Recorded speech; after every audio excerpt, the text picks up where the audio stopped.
성도 여러분 안녕하십니까? 주님의 은혜로 일상의 모든 삶이 하나님의 은혜로 피택된 제사장이라고 하는 그런 복된 그런 신분에 대한 이해와 함께 더불어 살아가는 매일매일은 참으로 즐겁고 행복하기 그지없는 생애죠. 구약에는 제사장, 신약에는 특별히 이 제사장이란 말을 이렇게 주셨지만은 제자라고 하는 표현을 우리는 더 많이 익숙해졌고요.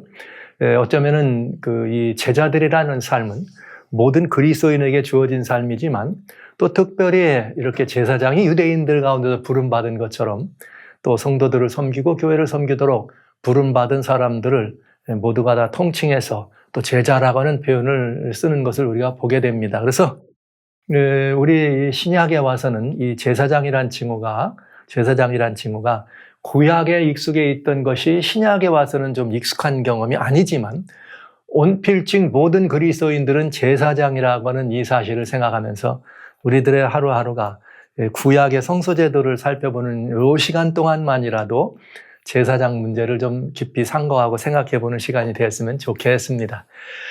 지난 시간까지 제사장의 위임이 어떻게 진행됐는가 하는 걸 보았습니다. 이제는 그렇게 위임된 제사장들은 무엇을 하는 사람들인가 하는 문제를 따져볼 필요가 되었죠. 제사장이란 하나님의 소유로 구별된 사람임을 분명히 여러분에게 반복해서 말씀을 드리려고 합니다. 먼저 신약의 성도들은 이제 구약의 이야기를 보지만 신약에서 우리는 그 구약에 대한 보다 더 분명한 이해를 할 수 있게 되니까요. 신약의 성도들은 신약의 제사장으로 부름받은 사람이다. 어떻게 우리가 구약의 이스라엘 백성도 아니요 또 레위 자손도 아닌데 어떻게 제사장이 될 수 있는가? 우리는 예수님의 반차를 따른 제사장이다. 예수님께서는 당신을 멜기세덱의 반차를 따른 제사장이다. 그렇게 말씀하셨으니까 우리의 반차가 예수님의 반차라면 역시 멜기세덱의 반차에 포함될 수 있음을 여러분 감격하시기 바랍니다. 그런가 하면은 그들은 누구인가? 제사장으로 옷 입은 사람들은 예수님으로 옷 입은 사람들이죠. 그리고 이 기름 부음을 받은 사람들이기 때문에 성령으로 충만해야 될 것이요. 주님이 그렇게 해서 백성과 사람들과 하나님 사이의 중보가 되셨던 그것처럼 오늘 이 시대의 제사장들은 하나님을 알고 모르든 하나님과 어른 백성들 사이에서 개인적으로 주님 앞에 서는 그리스도인 이 제사장이면서 사람들 사이에 중보의 단을 쌓는 찬 자와 죽은 자 사이에서는 그런 중보자의 자리에 서야 될 사람이라는 것과 그리고 제사장들이 살아가는 삶이란 하나님의 유업으로 우리는 살아가는 사람이에요. 하나님이 마련하신 복으로만 살아가는 사람입니다. 그러니까 이 땅에는 우리의 유업을 구할 필요가 없다. 하늘 유업을 구하면 그 모든 것을 다 온전하게 입을 수 있다는 걸 알 수가 있죠. 그러면 목사님 어떻게 우리가 이 땅에서 하늘 것만 구하고 삽니까? 이렇게 말해요. 그럼 하늘 것은 구하고 산다는 것은 무엇을 말하는가? 현실을 부정하고 그저 영적인 것만 따져보는 것이냐 이렇게 표현하는데 여러분 하늘 것이라고 하는 것은 그 모든 것들을 다 포함하는 것입니다. 우리가 살아가는 삶의 현실과 영의 모든 필요가 하나님이 마련하신 그 모든 그 필요를 우리가 누리고 살아간다면 우리는 하늘의 유업으로 살아가는 사람이 되겠죠. 그래서 성도들은 왜 그런가? 마치 우리가 그리스도인 대사로서 이 세상에 하나님을 모르는 사람들에게 하나님을 보여주는 그것처럼 우리는 하나님의 덕을 선전하고 그런 일들을 위해서 특별히 하나님의 소유로 구별된 사람이란 사실을 여러분 부디 잊지 말아 주시기 바랍니다. 지난 한 주간 동안 여러분이 이 말씀을 가지고 살으셨죠? 그래, 어떠셨어요? 하나님의 소유로 살아가는 것이 얼마나 놀라운 일인가? 여러분들 경험해 보셨습니까? 일상 속에서. 아마도 이 사실을 그냥 논리적으로, 이론적으로만 생각하고 그렇다더라 이렇게 하는 사람들은 큰 경험이 없을 것이고요. 맞아. 나는 하나님의 소유된 사람이야. 이렇게 살아간다면 대단한 의미가 있어지는 거죠. 대단한 의미가 있어지는 것입니다. 여러분 집에서 쓰는 물건 하나, 가구 하나도 말이죠. 물건 하나, 가구 하나도 그저 똑같은 가구인데도 지체 높은 어떤 이 사람들의 집에 있는 가구는 더 좋아 보이죠? 똑같은 거라도. 그저 이렇게 평민들이 살아가는 그 삶에 있는 가구와 똑같은 것이라도 그 소유주가 누구냐에 따라서 그 소유된 물건의 가치가 달라지는 것처럼 우리가 그리스도인이 하나님의 소유, 제사장이 하나님의 소유라고 할 때 우리의 가치는 엄청나게 달라진다는 사실입니다. 왜냐?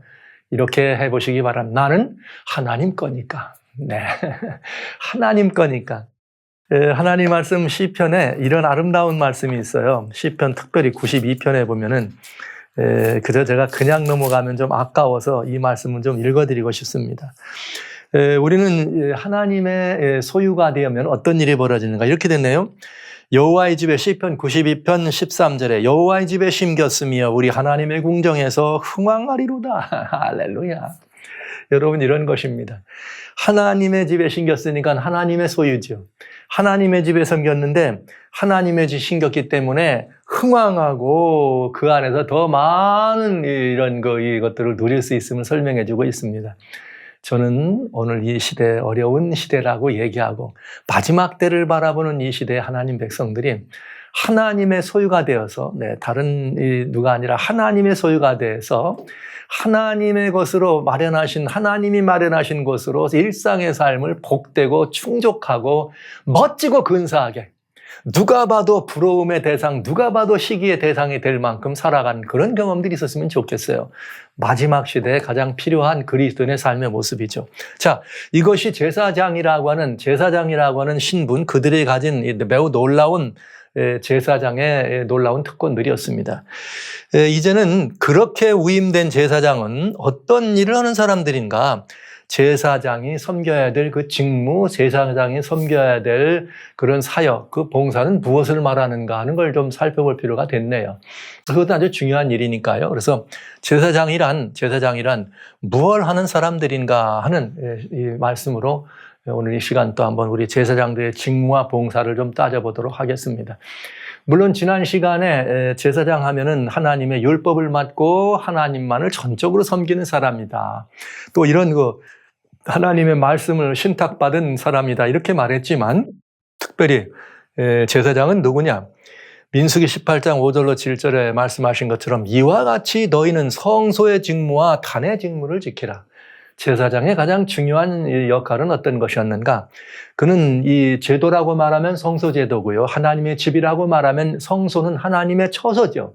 하나님의 보좌를 예표하는 것이 들어있는 하나님의 처소에서 하나님을 전적으로 섬기는데 그 하나님을 섬기는 일을 성소의 직무라 이렇게 말한 것입니다. 그리고 단의 직무라 이렇게 말한 거죠. 그리고 이 직무를 잘하는 것은 얼마나 굉장히 중요한 일이냐. 그렇게 되면 즉 성소의 직무와 단의 직무가 제사장들에 의해서 잘 유지되면 하나님의 진노가 다시는 이스라엘 자손에게 미치지 아니하리라. 이거 대단히 중요한 말이에요.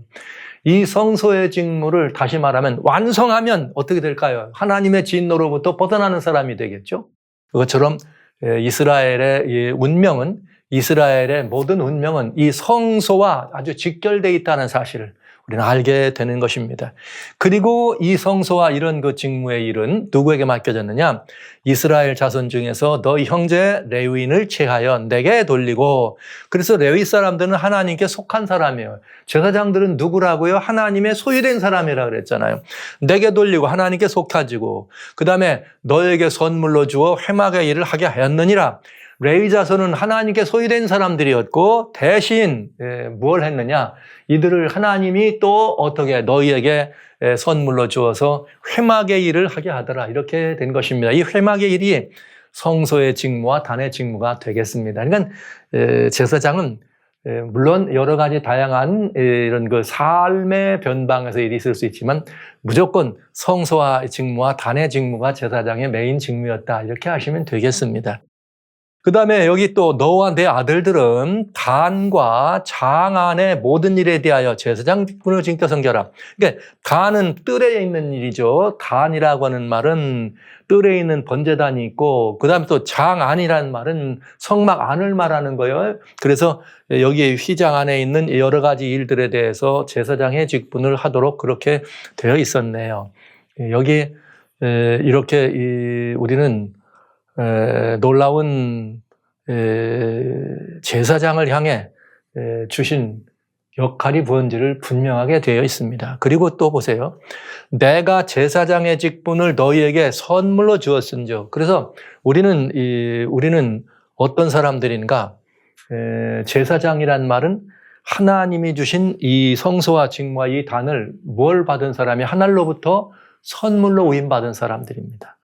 자, 그러면 성소와 단의 직분은 과연 성경에 무엇이 있을까? 지금부터 좀 따져봐야 되겠죠. 매우 중요한 성소와 단의 직무가 있는데, 먼저 단의 직무를 먼저 보겠습니다. 단의 직무를.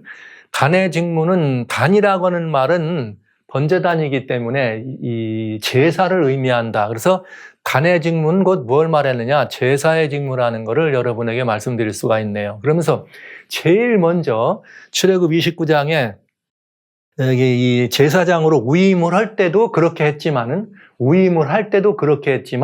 위임식 때 일주일 동안 하던 그런 일들을 어떻게 하냐면 계속해서 했느냐? 내가 단 위에 드릴 것은 이러하니라. 매일 1년 된 어린 양 2마리와 어린 양 2마리인데 한 어린 양은 아침에 드리고 한 어린 양은 저녁 때 드린다. 그러니까 이게 여기 그래서 아침에 드리고 저녁에 드리고, 그러니까 구약성경을 읽으시다가 그냥 며칠 이렇게 안 하고 구약성경을 읽다가 주야다 이런 말을 쓰걸랑 이건 제사와 관련되어 있다 이렇게 이해하시면 답이 나올 수 있어요. 특별히 다니엘서 8장에 보면은 2300 주야다 이런 말이 있어요. 왜 일자를 나타하는데 매일매일 며칠이다 이렇게 얘기 안 하고 주야다 이런 표현을 썼을까? 거기 다니엘서에 보면은 이런 말이 있잖아요. 뭐 한때와 두때와 반때다, 뭐 3일, 뭐 이렇게 3년 반이다, 42달이다 이런 말을 써. 그런데 왜 하필이면 2300에는 주야란 말을 쓰느냐? 주야라고 하는 말을 쓸 때는 반드시 제사와 관련된 용어라는 것을 보시고 성경을 보시면 아주 특별히 이해가 잘 된다 이 말입니다. 그래서 한 어린 양은 아침에 드리고 한 어린 양은 저녁 때 드린다. 그래서 낮을 위한 것과 밤을 위한 제사가 되겠네요. 그래서 이렇게 드리는 제사는 이어서 너희가 대대로 여호와 앞 회막문에서 어떻게 해요? 대대로란 말은 대를 이어서 끊어지지 말고, 그리고 늘 드릴 번제라 이렇게 되어 있어요. 여기 늘 드리란 말은 타미드라고 하는 이런 말인데, 타미드란 말은 영원히 끊어지지 않는다 이런 뜻을 설명해 주고 있어요. 영원히 끊어지지 않는다. 그래서 이 번제는 회막하면서 아침 저녁으로 드리는, 그래서 상번제라 그래요. 아침과 저녁으로 드리는 상번제는 끊어지면 된다 안 된다? 안 된다 이 말이죠. 영원히 끊어지면 안 된다. 와우. 이렇게 우리는 이해가 되겠습니다. 그러면서 그 제사를 드리는 이유는 내가 거기서 너희와 만나고 내게 말하리라. 이것이었습니다. 그래서 여러분 처음에 상번제로 드리는 여기는 내가 거기서 이스라엘 자손을 만나리니 내 영광을 인하여 회막이 거룩하게 될지어다. 매일매일 제사장들이 하는 일은 무엇이었는가? 아침과 저녁으로 드리는 상번제를 통하여, 즉 매일 드리는 이 제사를 통하여 하나님을 뭐 하는 것이었어요? 대면하는 것이었습니다. 놀라운 특권이었죠. 이거 앞으로 우리 이제 이 신약의 제사장 하면 또 이 얘기가 나오겠습니다만, 이 굉장히 놀라운 특권이에요. 하나님을 뭐 하는 특권? 대면하는 특권을 제사장들이 가진 것이죠. 하나님을 대면하는 특권. 이게 단의 직무, 제사의 직무입니다. 그래서 이것을 뭐라 그랬어요? 매일 드리는 제사다. 이렇게 했어요. 내가 매일 어떻게 한다? 여기에 매일 1년 된 어린 양 2마리를 아침과 저녁으로 드렸다. 그리고 늘 드릴, 즉 매일 드릴 번제인데 이 매일 드리는 번제는 끊어지면 안 되는 타미드였다. 이렇게 성경은 설명해 주고 있는 것입니다. 왜 이걸 꼭 해야 된다? 내가 너를 어떻게 하고 만나고, 뭘 통해서요? 제사를 통해서. 이 말씀 기억해 주시기 바랍니다. 즉 제사를 통하여 하나님을 대면하는데, 매일 드리는 제사란 말은 매일 하나님을 어떻게 한다는 거예요? 만난다. 할렐루야. 여러분, 이것이 제사장들에게 주신 특권입니다. 그런데 그 매일 드리는 제사 속에는 제사라고 하는 말이 있으니까, 그럼 매일 드리는 제사인데 제사는 도대체 무엇을 말하느냐? 매일 드리는 제사 가운데는 성경에 5가지, 제가 5대 제사란 말을 이렇게 썼네요. 5가지 5대 제사가 있다. 이거는 매일매일 상번제처럼 매일 드린다는 의미가 아니고, 여기에 들어있는 이 5가지 이 제사들은 누구든지 생각나면 계속해서 언제든지 성소 안으로 들어와서 드릴 수가 있기 때문에 그건 매일 이런 제사가 제사장들의 손에 의해서 뭐 됐다? 수행됐다. 그래서 매일 드리는 제사는 아침 저녁 드리는 상번제만 있는 게 아니고 이 모든 매일매일 뭐 그건 반드시 드려야 되는 거였지만은 누구라도 이 모든 제사들은 드려야 됐다. 그래서 매일 드린 제사에 포함되는 제사 속에는 5가지 매우 중요한 제사가 있었다. 그 제사가 번제와 소제와 화목제와 속죄제와 속건제가 있습니다. 이게 레위기서에서 1장부터 5장까지 보면은 이 매일 드리는 제사를 통해서 하나님과 뭐 하는 것이 관계하는 것이, 제가 대면한다는 말을 이제 관계란 표현으로 이렇게 바꿔가면서 또 말씀드립니다. 그 다음에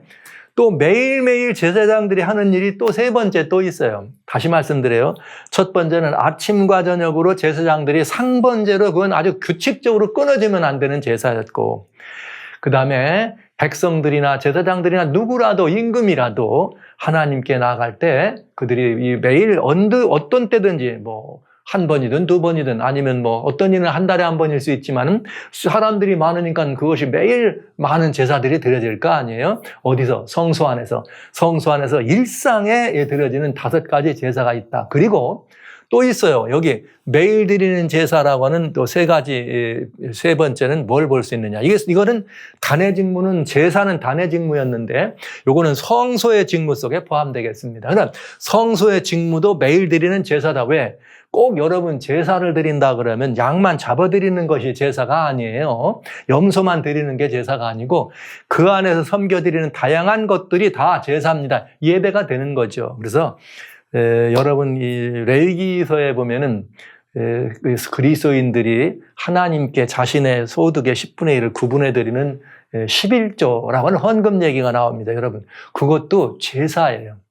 오늘 이 시대에는 뭐 교회가 참 이상해져 가지고 무슨 뭐 11조가 무슨 뭐 구약에만 제도고 이스라엘의 제도고 신약에는 없느니 있느니 11조 안 드리는 교회다. 그러면 막 그 교회 인기가 막 올라가고 11조가 안 드려도 된다고 하면 그 목사님 박수 많이 받는 걸 봅니다. 그러나 성도 여러분, 매일 드리는 제사 속에 그게 들어가 있지는 않지만 제사라고 하는 그 레위기에 보면은 그렇게 해서 하나님께 올려드리는 이런 모든 것들은 다 뭐예요? 제사다. 제가 제사를 설명하기 위해서 이 말씀을 잠깐 드렸어요.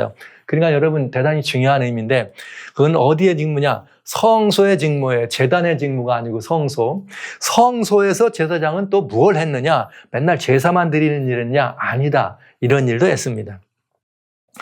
출애굽 25장 30절에 상우에 이미 다 이건 본 것들이지만 여러분들이 보는 거예요. 상우에 진설병 떡을 두어서 항상 있게 하라. 이 항상이 뭐라? 타미드다.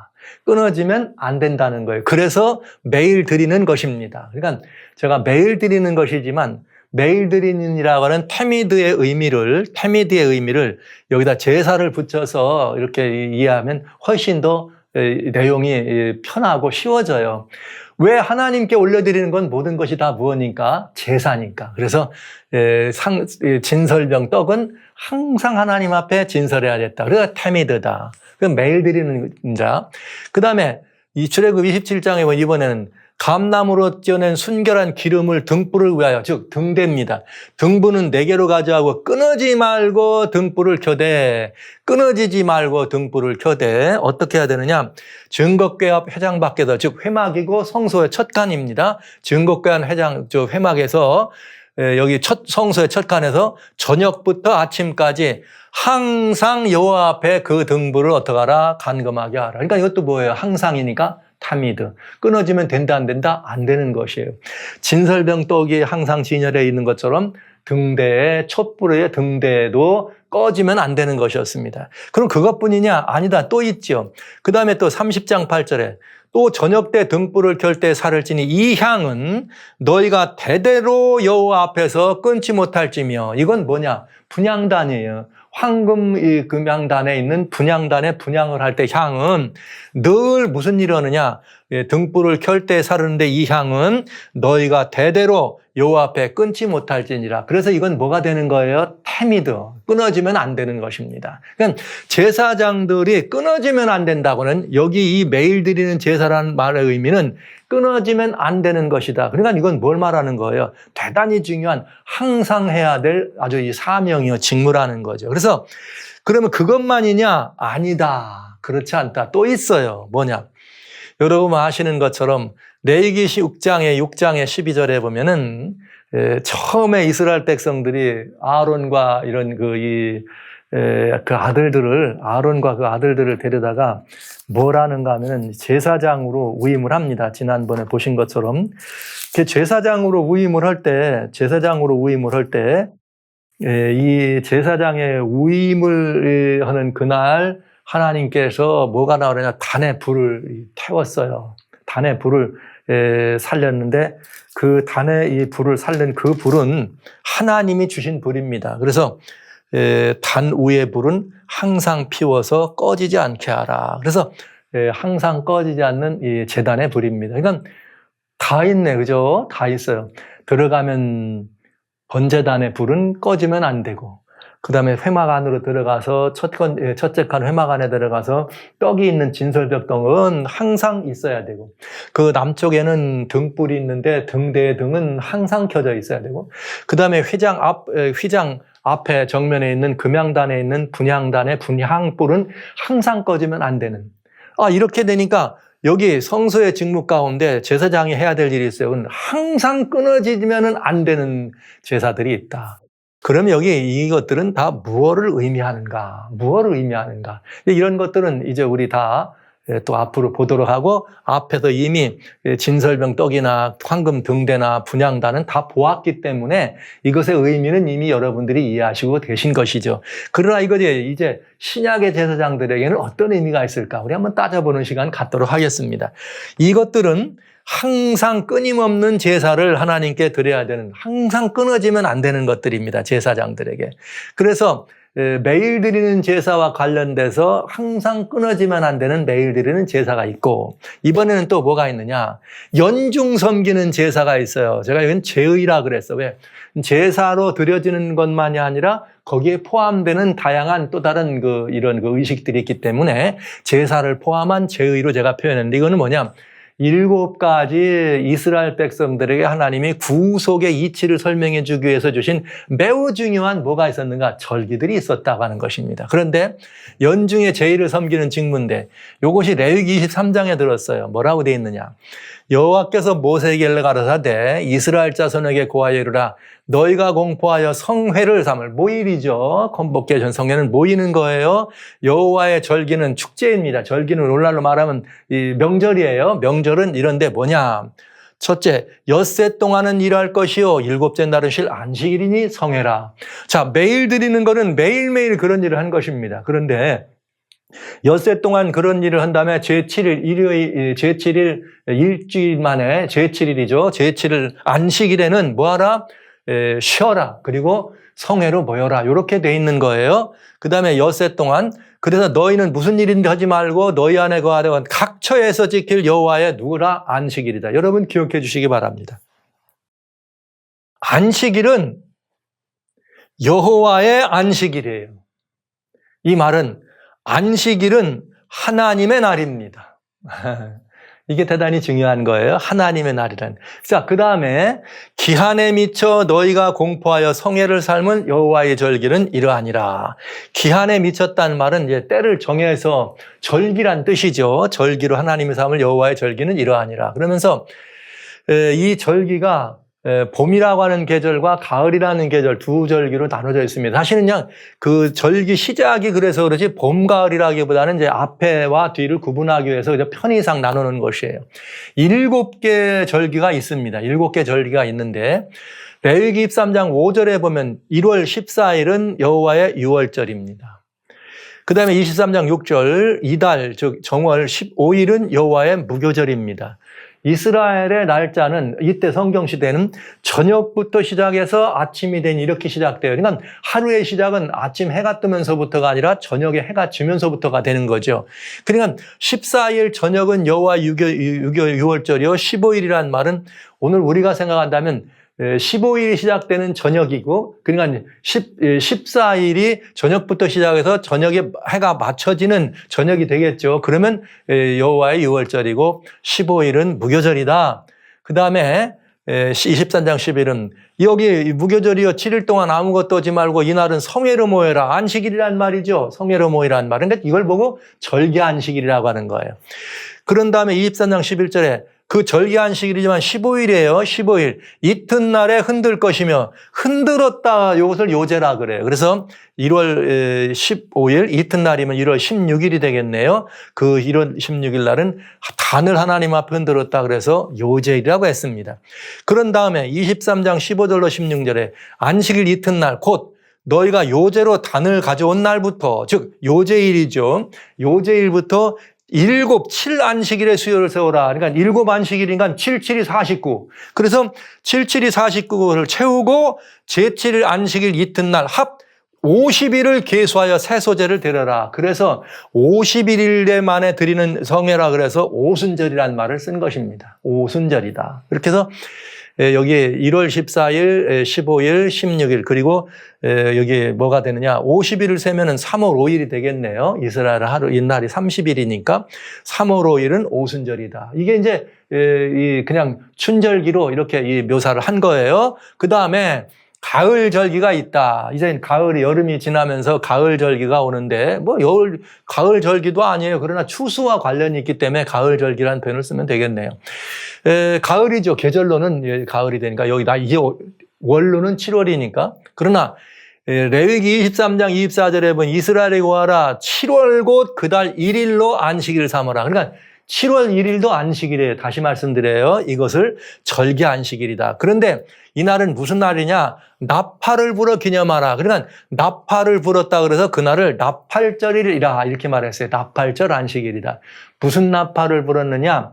나팔은 이스라엘 백성들이 전쟁을 나갈 때 나팔을 불어. 아닌가 하면 추기를 일할 때 나팔을 불어. 뭔가 모여라 할 때 나팔을 불어. 그러니까 나팔을 부는데 이때는 무슨 나팔이냐? 앞으로 7월 10일 날은 뭐가 온다? 속죄일이 온다. 이거를 알려주는 나팔 소리가 되겠죠. 그래서 제 7월 10일은 속죄일이다. 그래서 너희는 여호와께 성회다. 그 다음에 이 7월 10일 속죄일이 맞춰지면 뭐가 있느냐? 7월 15일 초막절이 있습니다. 그래서 이 초막절이 있는데 이 7가지의 절기에 대해서는 이제 여러분과 같이 다시 조금 자세하게 말씀을 드려야 구속의 경륜이 역사적 구속의 경륜이 어떻게 이루어지는지를 우리들에게 보여주고 있습니다. 자, 그러면 이건 뭘 말하는가? 매일 드리는 제사와 관련되어 있는 것은 매일 드리는 것은 개인적 하나님의 백성들과 하나님과의 관계에 관한 이야기였다면 여기 연중드리는 이 제의는 연중드리는 제사는 모든 이스라엘 백성들과 하나님 그러면서 인류를 향해 주신 것이기 때문에 이거는 역사적인 구원의 경륜과 관련이 있다. 이렇게 보면 좋겠습니다. 봄절기는 개인의 구원, 개인과 관련이 있다면 가을절기는 역사적이다, 즉 총체적이다. 이렇게 보시면 되겠어요. 자, 이제 이렇게 될 때 이것들은 다 뭘 말했는가? 매일 드리는 제사나 연중 드리는 모든 제사들은 바로 이 성소의 뜰에서 시작해서 제단의 업무죠. 뜰에서부터 시작해가지고 성막의 안으로 들어가서 첫째 칸과 둘째 칸, 회막 안에서 있는 이 모든 이 제의도 매일매일 경외해야 될 것이고 이 마지막으로 이 안에 두 번째 칸 안에까지 들어가는 것은 연중에 들어가는 것이기 때문에 그건 연중 제의가 되겠습니다. 그래서 이것들이 다시 말하면은 매일의 제사에서는 이 첫 칸까지만 진행된 것이었고요. 뜰에서 연중의 제사는 이 첫 칸만이 아니라 두 번째 칸까지 들어간다. 그래서 이거는 역사적인 매우 중요한 의미가 있다는 것을 암시해주고 있는 것이네요. 자, 그런데 여기를 제가 이렇게 자세히 말씀을 드리면 성도 여러분들이 조금 말하자면 혼돈이 있을 수 있어요. 그건 무슨 말인가? 야, 이스라엘에 저렇게 됐네. 그렇다면 저것도 우리가 또 해야 되는 거 아닌가? 이런 생각을 하실 분이 있어. 그래서 미리 그런 의미를 여러분들에게 이 어떤 관계에 있는지에 대한 걸 미리 말씀드리는 게 좋을 것 같아서 미리 말씀을 드립니다. 골로새 2장 16절로 17절에 그러므로 먹고 마시는 것과 절기나 월삭이나 안식일을 인하여 누구든지 너희를 편론하지 않게 하라. 그러니까 지금 여러분에게 말씀드린 매일의 제사나 안식일이나 또 뭐예요? 절기, 월삭이나 절기가 다 들어있네. 왜? 먹고 마시는 문제는 전부 어디에 관한 문제냐? 제의와 관계되어 있어요. 성소에서 섬기는 일과. 그러니까 이것들에 대해서 편론하지 말라. 뭐냐면 새로운 법을 만들지 말라. 바울이 고백한 거예요. 그런데 왜냐? 이것들은 장래일의 그림자이니 몸은 그리스도의 것이니라. 할렐루야. 그러니까 여러분, 이것이 저는 지금 이런 모든 것들이 지금 우리가 어떻게 해야 되느냐 하는 것은 나중에 말씀드리기로 하고, 정말 먼저 중요한 건 뭐냐면 성소에 진행되고 있던 제사나 즉 성소의 직무나 단의 직무에서 지원했던 이 모든 제사나 이런 제의들은 뭘 보여줬다? 실체는 누구의 것이다? 그리스도의 것이다. 이 말은 예수님의 그림자다 이것이에요. 몸은 그리스도의 것이다. 이 말은 예수님, 즉 이런 모든 것들은 다 그리스도께로 우리의 시선을 가져다주는 아주 중요한 거다. 그러니까 예수님을 잘 알려면 이 부분을 알아야 되는 거죠. 그래서 제가 이 비고드 제자 사역에서 여러분들에게 예수님을 닮은 사람, 예수님을 닮은 제자가 되기 위해서는 반드시 알아야 될 것이기 때문에 성서로 주님을 만나러 찾아간 것입니다. 그래서 지금 말씀드리는 비고드 사역 가운데 지금 말씀드리는 51-1부터 지금까지 22번까지 말씀드린 것은 뭐예요? 성서로 찾아간 사람들입니다. 누구를 만나러? 예수님을 만나러. 왜요? 이 모든 것들의 몸은 예수님이니까, 그리스도의 것이니까 그렇게 돼 있는 거죠. 그래서 여기에 대해 있는 특별히 레위기에 들어있는 이 성서에 관련된 법들에 대해서 주님은 뭐라고 말했는가 하면 갈라디아 3장 19절에 이런 말씀이 있어요. 그런즉 율법은 무엇이냐? 범법함을 인하여 더한 것인데 천사들로 말미암아 중보의 손을 빌어 베푸신 것인데 약속하신 자신이 오시기까지 있을 것이라. 즉 이 말은 무슨 말이에요?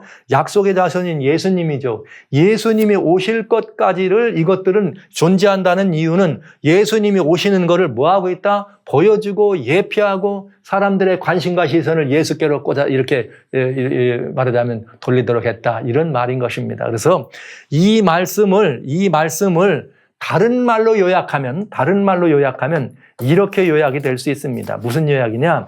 주님은 요한복음의 이 아름다운 이야기에 대해서 우리들에게 한마디로 요약해 주십니다. 그건 요한복음 5장 39절에 이렇게 돼 있어요. 여러분 아시는 것처럼 요한복음 5장 39절에 너희가 성경에서 영생을 얻는 줄 알고 성경을 상고하거니와 이렇게 돼 있네요. 너희가 성경에서 영생을 얻는 줄 알고 성경을 상고하거니와 이 성경이 곧 내게 대하여 증거하는 것이라. 할렐루야. 여러분 여기 구약을 말한 거죠. 예수님 말씀하신 성경은 이 구약에 말씀하신 성경은 예수님에 대하여 증거하신 거다 이렇게 말씀하셨어요. 이 말은 구약에 나와 있는 성경 뭐 하지 말라 무시하면 안 돼요. 구약을 무시하면 예수님이 누군지 증거하는 그 증거를 모르면 구체적인 확증을 얻지 못하는 것입니다. 오늘날 기독교 안에 참 이상한 이런 뭐가 있어요. 구약을 무시해. 구약을 이렇게. 그래서 구약을 강조하면 구약교회라 그리고 예, 우리는 신약교회라 그리고 그러면 구약 성경 안 읽어요. 그러면서 성경에서 하나님 말씀을 예를 들을 때는 늘 이때 다니엘의, 다윗의, 사무엘의, 이사야의 이 예언 얘기하잖아요. 하면서도 구약은 은근히 이렇게 무시하는 경향이 많은 그런 현실을 봅니다. 그러나 여기 예수님이 직접 성경이 나를 향하여 뭐하고 있다? 증거하고 있다. 그 나를 향하여 증거한다고 하는 구약 성경의 엑기시가 어디 들어있느냐? 엑기스가 바로 성소 속에 들어앉아 있고 이 성소들에 나와 있는 모든 내용은 다 뭐가 들어있다? 장래일의 그림자인데 몸은 예수님의 것이다. 그리고 이 모든 것들은 예수님 오실 때까지 있다. 이 말은 예수께로 예수님께로 우리의 그리스도이신 메시아이신 그리스도께로 우리의 시선을 고정케 하고 우리의 마음을 쏟게 하고 그 안에 있는 가르침을 따라서 우리를 다시 한번 신앙과 우리들이 주님과의 관계를 돈독히 하는 일을 아주 중요하게 도와주고 있다는 사실을 여러분 아시게 됩니다. 다시 말씀드립니다. 여기 나와 있는 이 모든 것들은 요한복음 5장 39절 말씀하신 것처럼 영생을 얻는 줄 알고 성경을 상고하거니와 이것들이고 내게 대하여 증거한 것이나. 그래서 여기 이 나와 있는 구약에 있는 이 말씀을 통해서 예수님을 발견하지 못한다면, 성소의 제도 속에 나와 있는 여러 다양한 제의들을 통해서 예수님을 발견하지 못한다면 그것은 우리가 성경을 다 본 것이 아니고 많은 것을 잃어버린 것이 되겠습니다. 그래서 성소와 단의 직무는 예수 그리스도와 주님의 사역의 그림자이다. 이렇게 결론을 내리게 됩니다. 그러니까 성소에 관련된 특별히 제사장들이 섬겼던 이 굉장히 중요한 이런 사역들은 전부가 다 누구께로 시선이 고정되는가? 예수님께로 시선이 고정되는 것입니다. 이걸 생각하면 참 안타까워요. 유대 백성들이 이렇게 예수님을 향한 이런 모든 것들을 그렇게 매일매일 끊어지지 않고 한 사람들인데 어떻게 메시아를 보지 못하고 메시아를 잃어버릴 수 있었을까? 메시아를 거절할 수 있을까? 이게 참 불가사의한 일이 되겠습니다. 그래서 성소와 제단의 직무를 이제 여러분들과 같이 이렇게 5가지로 나눠서 말씀을 드리겠습니다. 매일 드리는 제사와 단의 직무, 번제와 같이 매일 드리는 제사들이 있었는데 단의 직무 속에 매일 드리는 제사니까 이게 먼저 1번으로 가야 되는데 사실은 제사기 때문에 제사가 뭐가 있는지를 알아야 먼저 아는 것이 매일 드리는 단의 직무에 대한 더 온전한 이해가 되기 때문에 제사에 대해서 여러분과 먼저 좀 살펴보도록 합니다. 그런 다음에 성소의 직무, 또 매일 드리는 제사 가운데 성소의 직무 아까 말씀드렸어요. 떡상이 있고 촛대가 있고 분향단이 있고 또 번제단에 불꽃이 있다. 그리고 연종 드리는 절기는 도대체 어떻게 예수님께로 우리의 시선을 고정시켜 주는가. 그 다음에 이 모든 매일 드리는 제사, 그 다음에 연중 드리는 이런 모든 제사는 어떻게 어디서 완성되는가. 물론 그리스도께서 오시기까지 여러분 그 말씀만 이해해서는 안 됩니다. 더 온전한 이해가 필요합니다. 그래서 이 부분들을 차곡차곡 여러분들과 살펴보면서 다시 한번 우리들의 시선을 누구에게로? 예수님께로. 우리의 시선을 어떻게 해요? 예수님께로 고정하는 그런 시간을 지금 갖도록 그렇게 준비하겠고요. 여러분 그렇게 마음을 써주시길 바랍니다. 먼저 제사라고 하는 것의 의미에 이스라엘에 이제 5가지 큰 제사가 있었으니까 5대 제사라고 했지만 제사라고 하는 의미를 보면은 원어적인 용어적 의미가 아니고 제사라고 하는 그 자체가 하나님과의 관계에서 어떤 의미가 있는지 아주 중요한 의미가 있어서 말씀을 드립니다. 시편 50편 1절로 5절에 이렇게 되어 있어요. 전능하신 자 하나님 여호와께서 말씀하사 해 돋는 데서부터 해 지는까지 세상을 어떻게 했다? 부르셨다. 그러니까 이 모든 해 돋는 데부터 해 지는 데까지란 말은 이 우주 안에 있는 모든 것들을 말하는 거죠. 이 모든 것들을 하나님이 부르셨습니다. 온전히 아름다운 시온에서 하나님이 빛을 발하시고 우리 하나님이 임하사 잠잠치 않으시니 그 앞에는 불이 삼키고 그 사방에는 광풍이 불리로다. 그런데 이제 뭐라고 말씀하셨는가? 하나님이 그 백성을 판단하려고 윗하늘과 아래 땅에 반포하여 이르시되 나의 성도를 내 앞에 모으라 곧 제사로 나와 언약한 자니라 하시도다. 이야, 여러분 성소에서 진행되는 그 5가지 매우 중요한 제사, 이스라엘 사람들의 생명처럼 대대로 끊어지면 안 되고 드려야 될 그 제사는 어떤 의미가 있느냐? 이렇게 되어 있어요. 하나님이 말씀하신 이야기예요. 나의 성도를 내 앞에 모으라. 내 성도가 누구냐? 내가 거룩하게 구분한 내 백성이란 그들이 누구냐? 곧 제사로 나와 언약한 사람이다. 예, 이렇게 되어 있네요. 여러분, 제사. 즉 이제 여기서 말하는 지금 구약의 성경에 말하는 이 제사가 이렇게 중요한 의미가 있습니다. 이 제사는 어떤 의미가 있느냐? 성도란 제사로 하나님과 언약한 사람들입니다. 그러면 이 제사는 아까 뭐라고 말씀드렸죠? 이 모든 제사는 그림자인데 몸은 누구니라? 예수님이다. 그럼 이 말을 다른 말로 바꾸면 뭐가 되겠어요?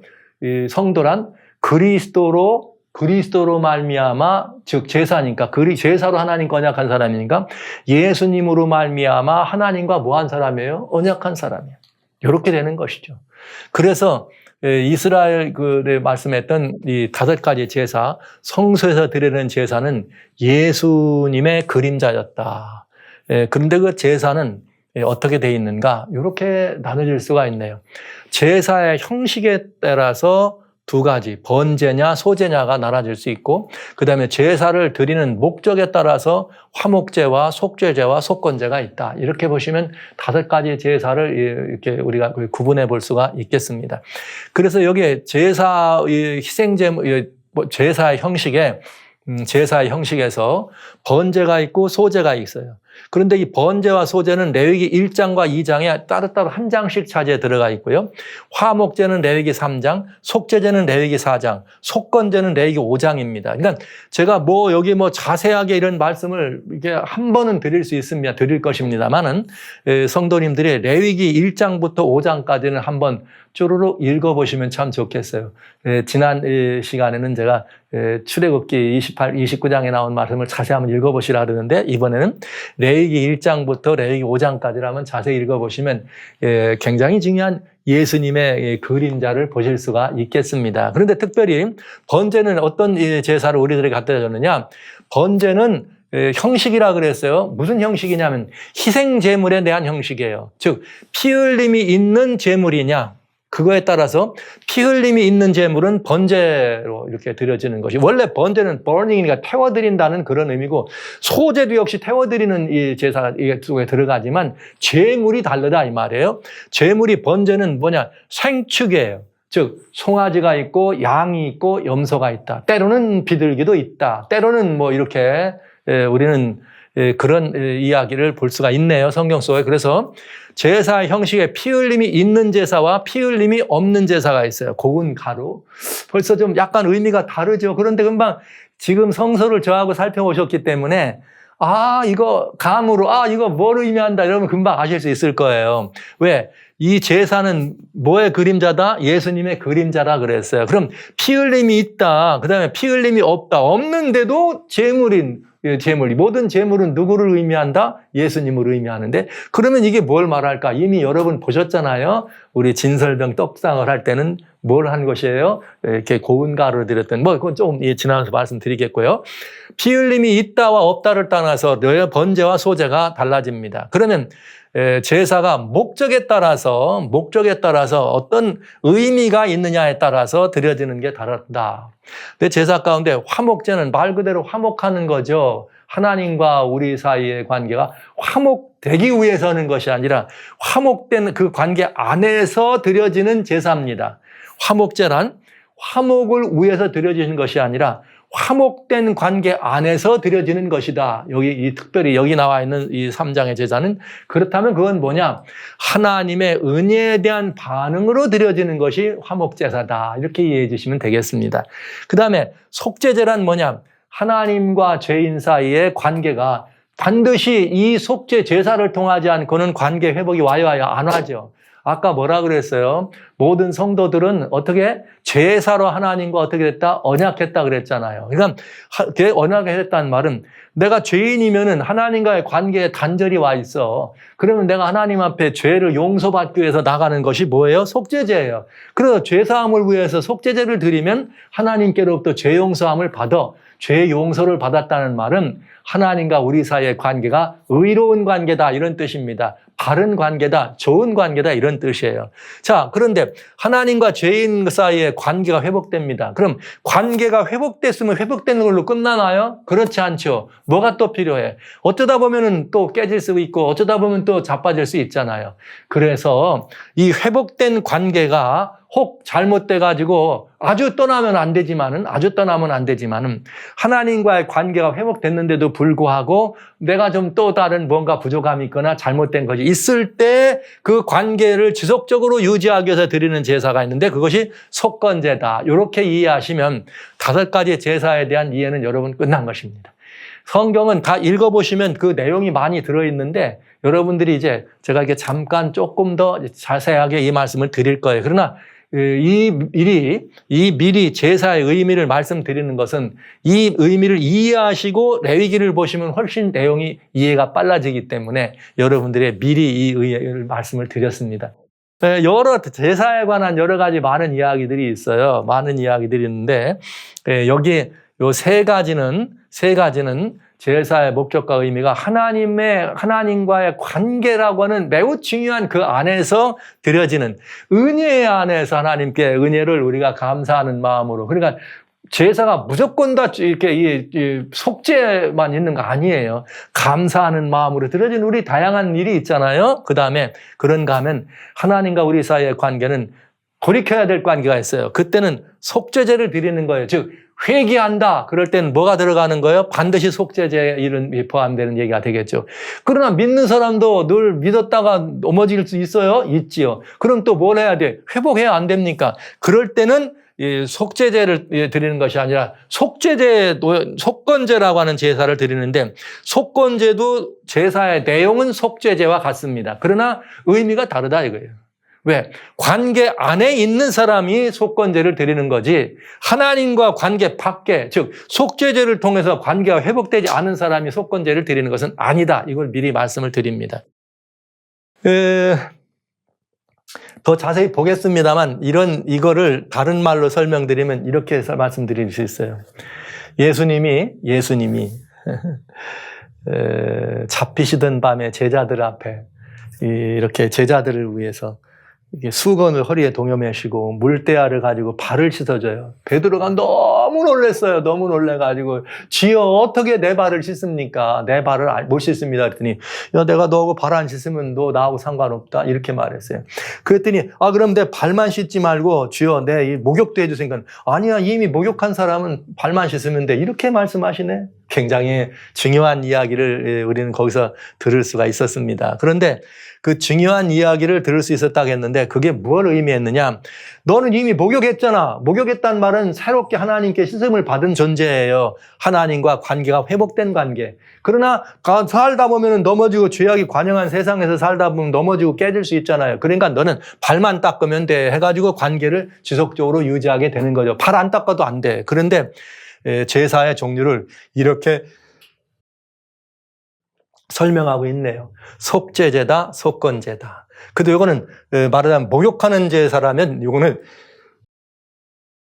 요거는 발 닦는 제사다 이렇게 보시면 되겠습니다. 자, 이렇게 해서 번제와 소제, 화목제와 속죄제, 속건제가 있다. 이렇게 단순하게 여러분이 5대 제사를 이해하시고요. 이 제사에 대한 거를 하나씩 살펴보도록 합니다. 물론 중요한 거는 이 제사를 통해서 이스라엘 백성들은 하나님과 뭐한다? 관계한다는 것을 알아주시면 되겠습니다. 그리고 제사를 통해서 관계한다는 말은 곧 누구를 통하여 하나님과 관계하는? 그리스도를 통하여 하나님과 관계하는 것을 예표하고 상징했다. 이렇게 이해해 주시면 되겠습니다. 자, 이것이 아주 중요한 이야기인데 이미 여러분들이 번제와 소제를 이렇게 보시면서 궁금한 게 생겼어야 돼요. 성경에 대해서 깊은 이렇게 뭔가 궁금함이 많은 분들 같으면 생겼어야 돼. 왜 그러냐? 이제 이 문제에 대한 답을 얻을 수 있죠. 창세기에 두 제사가 나와 하나님이 받은 제사와 하나님이 간합하지 않은 제사. 제가 이걸 첫 제사라고 쓰지 않은 이유는 아담이 한 번도 제사를 드린 기록이 나오지 않지만은 그것을 첫 제사라고 있겠지만은 그래서 성경상 기록에는 아벨과 가인이 드린 제사가 처음으로 등장합니다. 그런데 창세기 보면 4장에 가인은 농사 짓는 사람이라 땅의 소산으로 제사를 드립니다. 그리고 아벨은 목축하는 사람이기 때문에 양의 첫 새끼로 제사를 드립니다. 이게 앵이라고 돼 있네. 양의 첫 새끼입니다. 그런데 하나님은 양의 첫 새끼를 드린 아벨의 제사는 받으시고 가인의 제사는 안 받으셨어요. 자, 그럼 제사에 봤더니 피 흘림이 여기 양의 첫 새끼는 피를 흘린 거고 가인은 짱의 소산으로 드렸단 말은 소제를 드렸단 말이잖아요. 소제를. 그러면 아니 왜 소제도 드리라고 했는데 가인이 드린 소제는 안 받고 아벨이 드린 양을 드리는 피 흘리는 제사만 받으셨을까? 이거 궁금하지 않으세요? 더더욱이 가인은 누굽니까? 장자잖아요. 아벨보다는 더 현저히 누가 더 제사권을 더 가까워요? 제사권으로 얘기한다면 가인이 더 이렇게 제사권으로 말한다면 더 가깝겠죠. 그런데 이 가인이 장자였고 아벨이 또 제사를 드렸다는 걸 보면 가만히 생각해 보면 가인도 이미 가정을 가졌고 아벨도 이미 가정을 가졌을 가능성이 있다 없다? 있었다. 그러니까 뭘 드리는 거예요? 제사를 드릴 수 있었죠. 물론 자기도 드릴 수 있지만 제사장인 아담이 있는 입장에서 제가 이 말씀을 드리는 것입니다. 그러면 여기 하나님의 제사는 번제도 있고 소제도 있어. 피를 흘리는 것도 있고 없는 것도 있는데 왜 이렇게 이 차이가 있을까? 되게 이렇게 대답하시죠. 왜 안 받았느냐? 가인의 제사는 피가 없었고 아벨의 제사는 피가 있었다. 그렇기 때문에 하나님은 피 흘리는 제사만 받았다. 이렇게 표현하실 거죠? 아니거든요. 피 흘리는 제사는 있고 피가 없는 제사를 소제도 있다 이 말이에요. 그러면 소제를 가인은 드린 거잖아요. 땅에 나와 있는 걸로 드렸으니까. 아벨은 양의 새끼를 드렸으니까 이건 뭘 드린 거고요? 피 흘리는 제사로. 그런데 왜 안 받았을까? 그 문제에 대한 답을 우리는 성경에서 찾아볼 수가 있습니다. 왜 그런가? 이렇게 돼 있어요.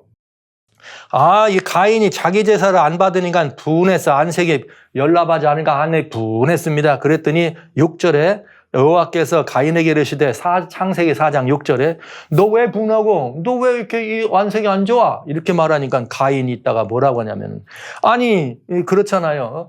왜 동생 제사는 받고 내 건 안 받아요? 이렇게 대들었을 거 아니에요. 그런 모습을 하나님이 읽으신 거죠. 너 안색이 왜 그래? 어찌 그렇노? 그랬더니 가인이 여기 이 가인에게 예답합니다. 그랬더니 그러시면서 7절에 하나님이 가인에게 이렇게 말씀하십니다. 내가 선을 행하면 어찌 낯을 들지 못하겠느냐? 선을 행치 아니하면 죄가 문에 엎드리냐? 이렇게 돼 있네요. 그러니까 이거는 무엇을 말했는가? 선을 행치 않았다. 제사를 드렸잖아요, 이미. 그런데 선을 행치 않았다. 이 말은 지금 가인이 드려야 할 제사는 무엇이 있는 제사를 드렸어야 돼요? 피가 있는 제사를 드렸어야 된다. 이 말이에요. 그래서 그것이 선인데 그걸 알면서도 안 했다. 이 말이죠. 그래서 가인의 제사는 안 받은 거예요. 단순히 그냥 소제를 드렸기 때문에 안 받은 것이 아니라 이 제사는 가인은 속죄 제사를 드려서 가인이 말하자면 피 흘림이 있는 제사를 드려야 되는데 가인이 그렇게 안 했다. 그리고 소제를 드리는 것입니다. 그러니까 여러분 이건 굉장히 중요한 의미가 있는 것이에요. 몰라서 못하면 괜찮아요. 그러나 여기 말하자면 선을 알면서도 행치 아니하면 그건 돼야 안 돼요? 안 된다 이 말이죠. 그래서 가인의 제사를 받지 않은 것을 알 수가 있게 됩니다. 이 답을 우리는 지금 방금 읽은 레위기 속에서 창세기에 나오는 그 심각한 문제, 우리들이 풀어야 될 문제에 대한 답을 여러분들이 얻게 되신 것입니다. 제가 레위기를 여러분들에게 좀 읽어주세요. 미리 다 읽으시면 너무 좋아. 레위기 40장까지 다 읽으시면 정말 여러분들이 많은 은혜를 이렇게 얻게 되실 텐데 이 레위기를 여러분이 읽으시면 특별히 많은 그 레위기 안에 들어있는 아름다운 이야기들을 여러분들이 이해하시게 됩니다. 그런데 레위기는 제사가 중심이에요. 제사법이 레위기 속에 많이 들어있어요. 모세 율법 가운데, 오경 가운데 레위기는 특별히 제사에 관한 법이 제사와 연중제사까지 포함한 제사가 여기 23장까지 들어있고 그다음에 연중제사만이 아니에요. 뭐가 또 들어있느냐? 그다음에 이렇게 희년이다 이렇게 속죄년이다 하면서 연중이 아니라 7년마다 한 번씩 또 50년마다 한 번씩 하는 것까지 하면 레위기 17장까지 거의 다 들어가는 거예요. 이런 법들이 즉 제사가 중심인 레위기입니다. 레위기가 만약에 제사가 중심이라면 제사는 피 흘림이 중심이에요. 물론 소제도 있습니다. 그러나 소제도 마찬가지지만 제사는 피가 중심이다. 이 말은 제물이 중심이다. 그런데 여러분 아시는 바대로 그렇다면 제사는 뭐의 그림자예요? 예수님의 그림자. 그러니까 레위기는 읽을 때 어려운 책인 것 같지만 이 의미를 이해하시면 어렵지가 않아요. 레위기를 우리 성경을 읽는 분들이 되게 창세기 박사가 많아. 창세기 출애굽기 박사. 창출이 박사가 많죠. 왜 그런가? 매해마다 이 해부터 금년에 성경 한번 읽어야 되겠다. 성경 한번 읽어야 되겠다 하고서 창세기를 펴니다. 1장 1절 1월 1일 날. 딱 피면 재미있어요. 왜? 얘기니까.